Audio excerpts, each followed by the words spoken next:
আমি অত রান্না বান্না পারি না আসলে, কিন্তু আমাদের এটা একটা মাটির রান্নাঘর, এখানে অনেকগুলো মাটির চুলা। চারিদিকে হিমেল হাওয়া, কুয়াশায় মোড়ানো প্রাকৃতিক, পৌষের হাড় কাঁপানো শীতে সাধারণ মানুষের মতো জুবুথুবু অবস্থায় দুই বাংলার জনপ্রিয় অভিনেত্রী জয়া আহসান। তবে শীতের এই তীব্রতাকে জয় করার জন্য শহরের বিলাসবহুল সোফা বা হিটার নয়, তিনি বেছে নিয়েছেন গ্রাম বাংলার চিরায়িত এক উপায়। শীতের অমনিতে জয়া এখন সময় কাটাচ্ছেন মাটির রান্নাঘরে, আগুনের তাপে বসে সারছেন দুপুরের রান্না।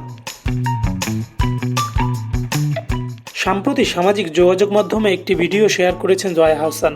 সেখানে দেখা যায় পরনে মোটা জ্যাকেট, মাথায় টুপি আর পায়ে মোজা।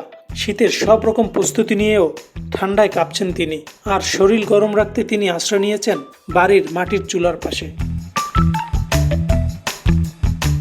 ভিডিওতে জয়া আহসান নিজের রান্নার দক্ষতা নিয়ে বেশ অকপট। তিনি বলেন, আমি অত রান্না বান্না পারি না আসলে, আমাদের এটা একটা মাটির রান্নাঘর, অনেকগুলো মাটির চুলা আছে এখানে। চুলার পাশে বসার কারণ ব্যাখ্যা করতে অভিনেত্রী বলেন, শীতকালে মাটির চুলাতে রান্না করছি, চারিদিকে এত ঠান্ডা আর কোথাও বসতে পারছি না, খালি এই রান্নাঘরেই বসছি। কি যে আরাম এই মাটির চুলাতে, খাবার অনেক মজার হয় খেতে। ভিডিওটি প্রকাশ্যে আসতেই নেটিজেনদের প্রশংসায় ভাসছেন জয়া। গ্ল্যামার জগতের এত বড় তারকা হয়েও শিকড়ের প্রতি তার এই টান মুগ্ধ করেছেন ভক্তদের। কেউ কেউ মাটির চুলার রান্নার স্বাদের স্মৃতি রোমাঞ্চ করছেন, আবার কেউ জয়ার এই সাদামাটা রূপের প্রশংসা করছেন।